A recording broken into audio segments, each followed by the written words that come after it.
Well, first things first, it's colder than it should be at the start of April. That's clearly what I'm going to start with. And you are with me here at Carrow Road, where it's finished Norwich City 2, Reading 2. Now,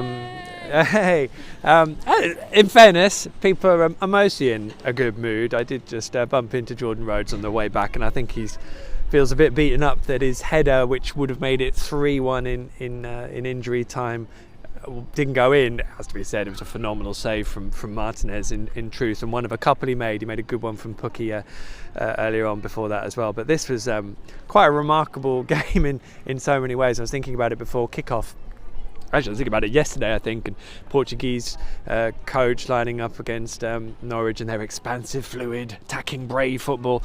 You could kind of sense that it was going to be right. We're going to hole in here. We're not going anywhere, and if we can counter it with pace, we will do that, and we'll take it from there and see what we can pick up. And I have to say, if Reading had written a script for how they'd hoped the game would go, it pretty much followed it until about the 86th minute. They got themselves ahead in the first half on the counter. It was only shot on target probably until the 97th minute, I would think, off the top of my head.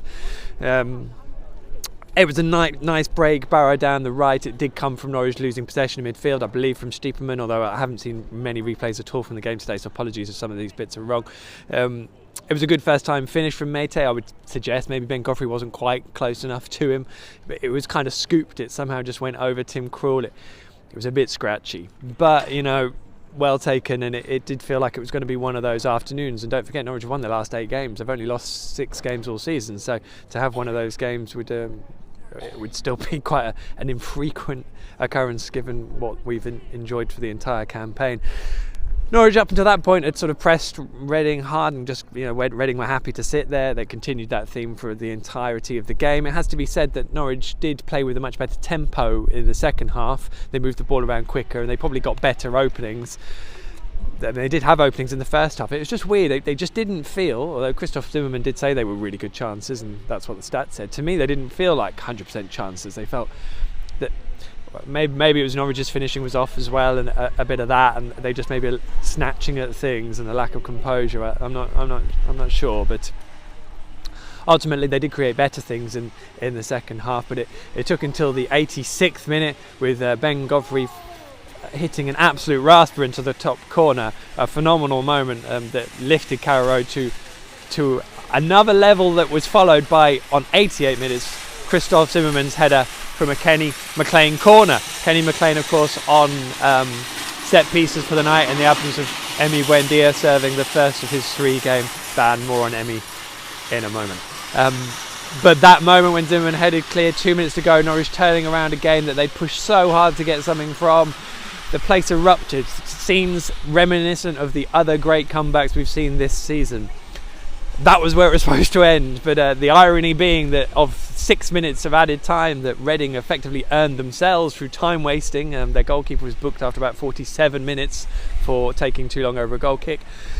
At the end of those 6 minutes of added time, in fact it was the 7th, Reading got their equaliser from Rinamoto. It was a lovely finish. Again, I haven't seen it back properly, but Norwich they'd brought on Tim Closer to try and kind of solidify things, because up until that point they had gone from they'd moved to a 3 at the back, and they'd got Teemu and Jordan Rhodes up top together with the wing backs, and then they pushed Vrancic on for Lewis, so they effectively went to a kind of a 2-4-3. I don't know, that doesn't even make 11, does it? But I'm not even sure what that formation was that way. I guess it would have been a 2-5-3 probably, with variations of it, but clearly really open. Norwich could not afford to lose the ball at any point, and even though they brought Tim on to kind of fill in those holes when it was 2-1, it didn't quite manage it. There were gaps in midfield, and ultimately that's kind of where the goal came from. And it was a real shame, because at that point it was just looking like another rung on the ladder for Norwich's incredible season and breakaway out up front. Has to be said, Sheffield United drew, of course Leeds won yesterday. Ultimately Norwich are in pretty much the same situation as they were beforehand. I think it's 7 points from third is the gap, 6 points from second, which is of course now Leeds, I think, again off the top of my head. So those two keep interchanging places. That's fine, because Norwich are not really having a tough time of it. They're still in a phenomenal position as they head to Wigan. There are only 5 games left. So I think in the context overall, this happens. A run of 8 successive wins, 8 games, teams are going to drop points. The other 2 have dropped more recently.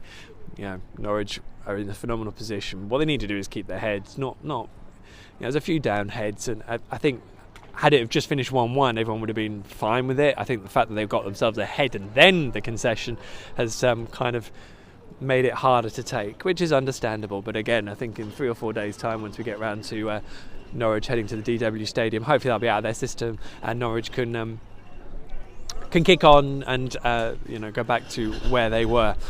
But there are question marks over that as well. Todd Cantwell was the man who got the nod in place of Emi Buendia. Actually, Todd did well. I didn't think he played badly. He did make way on 70 minutes, which was maybe an obvious change. It came with Norwich swapping shape and getting Jordan on the pitch. But I wouldn't say that the ills of the first 70 minutes were down to Todd in any way. So I think you have to be reasonable about that. For me, it's now a situation where you have to look at Mario. I mean, Maurice Leitner was very unfortunate not to come on today, but that said, the game panned out in a way that meant that Moritz wasn't really needed. You didn't need someone to keep more of the ball. Norwich already had 75% of it, so it wasn't really a change that needed to happen. But what I would say now, again, I'll say this stat which I wrote down. I think I wrote it down just after Christmas. Norwich City have not won a league game that Emi Buendia has not featured in. And again, the evidence there today, they missed him hugely. Now they're going to have to deal with him without him for the next 2 games too.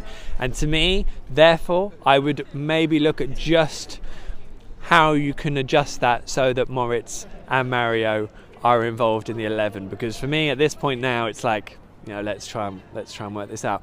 Now that might be being harsh on my part. Daniel Farke may see it very differently. And in fairness, Norwich created more than enough chances to have won this game comfortably.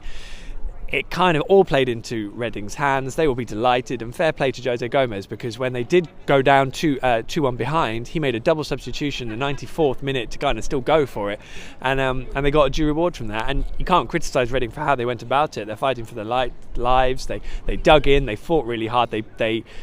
You could see how well organised they were in terms of how they were going to stop Norwich, and they did it very well. And actually, maybe it's a slight surprise that no one's had equally that success doing it this season. Norwich have always proven good enough to break it down on the most part. It is a point. I think you can't avoid the point, and I think because we talk about him so much, you have to take the point on board. When they've had Emi Buendia, they've turned it around. When they haven't, it's been harder work, and I don't think you can underestimate just the impact of Emi Buendia in this Norwich City football team. That's why he's such a good player, and why 1.5 million was such a clear-cut bargain. Not so many great performances. As I said, Todd was kind of sacrificed, and Tim Closer came on late on to try and shore things up, and it was sort of too much residual attacking talent probably on the pitch to really make a difference. But some pretty average performances today. Onel Hernandez wasn't really in the game, which again may be residual from the different dynamic with Emi not being in the side. But Marco Stiepermann came in and out of it, but struggled a bit. Kenny McLean wasn't as sort of useful on set pieces, I suppose, even though he did provide the one for Zimmerman's header. And Tamer Pukki, Max Aarons, I mean, it's hard to mention the fact that the awards were on Sunday. I know for a fact that although it was a late night, and I still feel absolutely knackered from it, I'd like to think that wasn't any real particular bearing on their performances tonight, because they weren't that bad. But it's, again, even when you're this good a side as Norwich are this season, it doesn't take a lot just to be off it, just to make games a little bit more competitive than you'd probably like them to be. So there we go. Anyway, it's all done and dusted. It is only 5 games to go now. By my calculations, Norwich need 2 wins, 6 points would take them to 91 points now with this draw tonight. That's going to be enough for automatic promotion. Definitely, it's not going to be far off the title. Norwich have to keep their heads. We all have to keep their heads. And of course, 5,000 of us heading to Wigan on Sunday. Now, of course, I think Leeds and Sheffield United will have both played by then. So we'll see what that dynamic is like. But ultimately, it is what it is. Let's keep our heads and hope that the other side of that, when we get to Easter, we can still be in such a drastically positive frame of mind. Because ultimately, that's where Norwich City deserve to be this season. Plenty more reaction and analysis. PinkUn.com. We will see you up in Wigan on Sunday, and enjoy the ride in the meantime.